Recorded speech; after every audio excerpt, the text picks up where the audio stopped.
ما د دې شعر مطابق ځان ته ناړو مخو د ریا چې کومه ده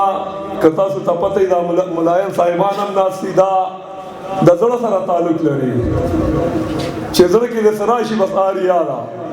بله خبره ده ډېره د خوشحالۍ خبره ده او ډېره د مینې او د مخلصتیا خبره ده چې مونږ پښتانه د یو خیر په کار باندې را جمع شوي یو او د یو خیر کار باندې مونږ خپلو کې ناست یو او راغونډ شوي یو. که تاسو وګورئ نو دا جلسه ده نه دا د سیاسي جلسه ده او نه دا څه بله جلسه ده. دا جلسه چې کومه ده دا راغونډه چې کومه ده دا د امن دپاره د ورورولۍ دپاره د مینې دپاره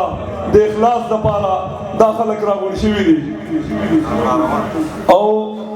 زمونږ پښتانه کله چې راغونډ شي په یو کار باندې نو هغه کار انشاءالله پښتونه په مینه په مخلصتیا او په اخلاص سره کوي. زه به د ټولو نه مخکې دا خبره وکړم د کمیټۍ والا ته ټولې کمیټۍ ناستې د سټوډیو د درخانۍ د مسجدو کمیټي په خپل یو خبره ده یو د خوشحالۍ خبره ده خو د خلکو ته دا ویمه د کمیټۍ ته دا ویمه چې صرف او صرف د الله نه ویریږئ او مخلصان شئ. که کله تاسو مخلصان شوئ نو دا درته په ایمان ویم او قسم سره دا خبره کوم چې کله سړی مخلص وي نو مخلص سړی کار چې کوي صرف د الله د رضا لپاره کوي او چې کوم کار کې د الله رضا وي هغه سړی چې کوم قدم ایږدي الله ورله کامیابي ورکوي الله ورکې ورله برکت اچوي. که ډېر سخت سړی وي ډېره سخته معامله کې ورپاسي خو چې کله مخلص وي هغه کار ورته الله پاک اسانوي. دویمه خبره دې عامو خلکو ته کومه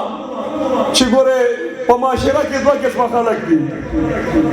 یو عالمان دي بلکې درې قسمه یو عالمان دي یو جاهلان دي یو تعلیم یافته دي او څلورمه ډله مور او پلار دي. په مور او پلار دا واجب او لازم دي چې خپل بچی وګوري چې بچی تا سره خو دا د 200 روپو موبیلو یا دا د 2000 روپو موبیلو یا زما 10000 تنخواه ده یا زما 15000 تنخواه ده یا ما تاله دا توره جوړه اخیستې ده یا تاله ما دا سپینه جوړه اخیستې ده دا برګه جوړه دې رقم دی نه راغه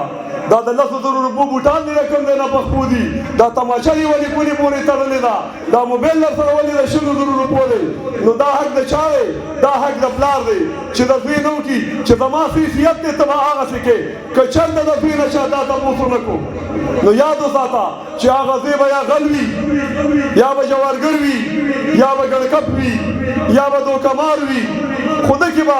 څه ناڅه تیاري خامخا وي ځکه چې زما حیثیت د تلو دی او دوی مې د 100 روپو شی ګرځوي. نو تاسو خو پرې خلک یې سمجدار خلک یې چې بیا هم دغسې وي. بله خبره دا کومه چې دا کمیټي دا نه ده چې دا ولیان دي دوی نه به هم غلطیانې کېږي خو ډېر کار چې چا ته کښېني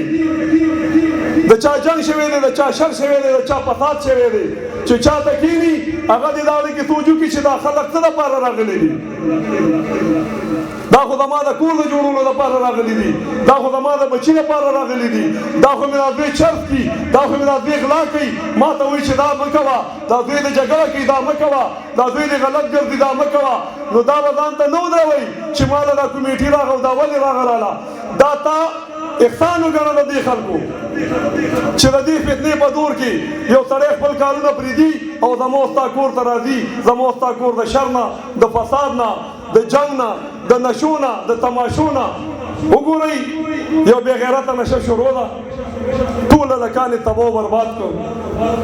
څه ګولۍ دي څه آیس دي ښځې هم څکي او سړي هم څکي او نران هم څکي او ځوانان هم څکي او بوډاګان هم څکي یو لوی شرمېدل شروع دي په دې زموږ په دې خاص کر زموږ د دې پښتنو په دې علاقه کې دا باړې غاړه ازرخانې او مسجدې او سوډېدې موږ هم یې تباه و برباد کړو. که چېرته موږ کوم کار په خپله نه شو کولی یو سړی نه شو سمولی نو ګوره یو خبره واورئ چې کومه کمیټي هم جوړېږي یا کومه کمیټي هم جوړېږي نو هغه به داسې وي لکه د یو بدن اندامونه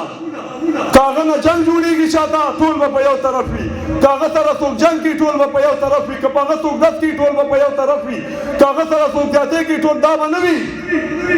چې شفیع ته ویلي بس د هغه خپل کار دی ورسره خبرې مې ډېرې په زړه وي خو زما هم ټیم ما سره هم ټیم نشته او نور خلک هم خبرې کوي د ولس والو ورونو ته دا خواست کوم چې دې کمیټې سره هر قسم تعاون کوي هر قسم ورسره په خبرو ودرېږي چې د دې نه کوم کار نه شو کېدی دوی به ورسره په هغې کې ودرېږي او زه هم د دې ملک صاحب په دغه کې یو شعر ووایم او بیا دعا د خیر وکړم تورې ډېرې دي خو زړه د خالد غواړي ته خالد بن ولید شه جهان ستا دی والسلام